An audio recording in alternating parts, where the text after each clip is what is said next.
నీతిని సహించను. నగర పరిధిలో అధికారులు కరప్ట్ ప్రాక్టీసెస్కు పాల్పడితే కఠిన చర్యలు తప్పవు. ఈ వార్నింగ్ ఇచ్చింది ఎవరో కాదు, స్వయాన విశాఖ పోలీస్ కమిషనర్ శంకబ్రత బాగ్చి. అయితే ఇటీవల జరిగిన సిఐ బదిలీలో భాగంగా నగరానికి వచ్చిన వారంతా నీతిమంతులేనా అనే డౌట్ వస్తోంది. రాష్ట్రంలో ప్రభుత్వం మారింది, కానీ అధికారులు మాత్రం వైసీపీ సానుభూతి పరులేనని కూటమి నేతలు అసహనం వ్యక్తం చేస్తున్నారు. సిఐల బదిలీల్లో అసలేం జరిగింది? ఫ్యాన్ పార్టీ నేతలతో అంటకాగిన వారికే కూటమి ప్రభుత్వంలోనూ ప్రాధాన్యత దక్కిందనే పరిస్థితి ఎందుకొచ్చింది? What's the story?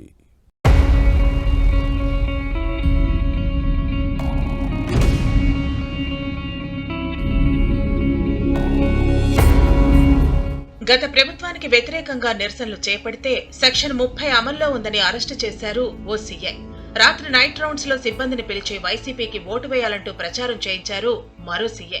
Deputy CM మావాడే అంటూ గత ప్రభుత్వంలో చక్రం తిప్పిన ఓ సీఐ ఇప్పుడు మళ్లీ టీడీపీ మనదే అంటూ సొమ్ము వచ్చే స్టేషన్లో పోస్టింగ్ దక్కించుకున్నారు. అంతెందుకు, ఎన్నికల సమయంలో స్పెషల్ బ్రాంచ్ పోలీసుల నుంచి ప్రత్యేకంగా సర్వే తెప్పించుకున్న పోలీస్ పాస్ ఇప్పటికీ అదే స్థానంలో కొనసాగుతున్నారు. గడిచిన 5 ఏళ్లలో గుర్తుకురాని డ్యూటీలు, హోదాలు, నిబంధనలు కూటమి ప్రభుత్వం రాగానే ఒక్కసారిగా పోలీస్ సిబ్బందిని తట్టి లేపుతున్నాయి. దీంతో కూటమి నేతలు ప్రభుత్వం తీరుపై అసంతృప్తి వ్యక్తం చేస్తున్నారు.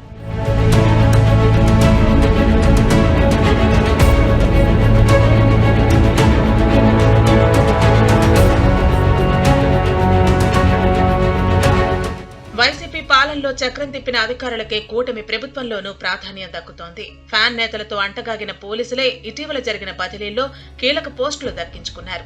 వైసీపీ అధికారంలో ఉన్నప్పుడు నిబంధనలు గుర్తుకురాలేదు. ఫ్యాన్ పార్టీ నేతలు చెప్పిందే రూల్ గా భావించారు. వారి ఆదేశాలకు జీ హుజూర్ అనేవారు. అలాంటి అధికారులు ఇప్పుడు కూటమి నేతల పంచన చేరారు. గతంలో తమ పట్ల అమానుషంగా ప్రవర్తించిన అధికారులు కీలక పోస్టుల్లోకి రావడంపై టీడీపీ, జనసేన కార్యకర్తలు మండిపడుతున్నారు. తమ నేతలకు పార్టీల కంటే వ్యక్తిగత ప్రయోజనాలే ముఖ్యమైపోయాయని ఫైర్ అవుతున్నారు.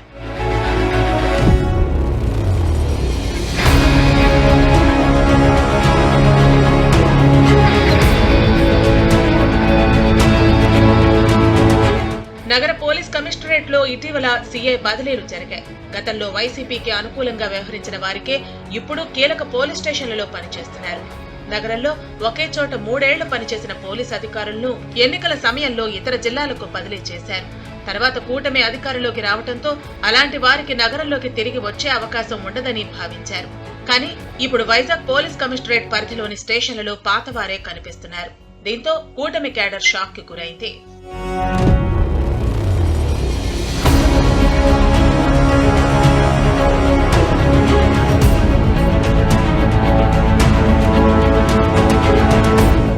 వైసీపీ అధికారంలో ఉన్నప్పుడు పందిమెట్ట టీడీపీ కార్యాలయం దగ్గర ఓ సీఐ వ్యవహరించిన తీరు పార్టీ కేడర్ ఆత్మస్థైర్యాన్ని దెబ్బతీసేలా ఉండేది. తెలుగుదేశం ఆఫీస్ దగ్గర ఏ కార్యక్రమం చేసినా సదరు సీఐ కొంతమంది సిబ్బందిని వెంటబెట్టుకుని వచ్చి హడావిడి చేసేవారు. తన మాట వినకపోతే నేతలు, కార్యకర్తలు అని చూడకుండా లాగి అవతల పడేసేవారు. ఈ క్రమంలో కొందరు కార్యకర్తలు కింద పడిపోయిన సందర్భాలు ఉన్నాయి. అలాంటి సీఐలకు తిరిగి నగరంలో పోస్టింగ్ దక్కడం టీడీపీలోని కొందరు నేతలతో పాటు కార్యకర్తలకు ఆశ్చర్యాన్ని గురిచేసింది. అలాగే వైసీపీ హయాంలో కీలకమైన పోలీస్ స్టేషన్లో పనిచేసిన సీఏ ఒకరు ఎన్నికల ముందు పొరుగు జిల్లాకు బదిలీ అయ్యారు. సదరు సీఐకి ఖాకీ చొక్కా వేసుకున్న వైసీపీ కార్యకర్తగా టీడీపీ, జనసేన క్యాడర్ విమర్శించేది. అలాంటి పోలీస్ అధికారి తిరిగి నగరానికి రావడమే కాకుండా కీలకమైన స్టేషన్లో పోస్టింగ్ దక్కించుకోవడం కూటమి క్యాడర్ ను ఆశ్చర్యానికి గురిచేసింది. టీడీపీ సీనియర్ ప్రజాప్రతినిధి సిఫారసుతోనే వీరిద్దరూ నగరానికి వచ్చారని టాక్.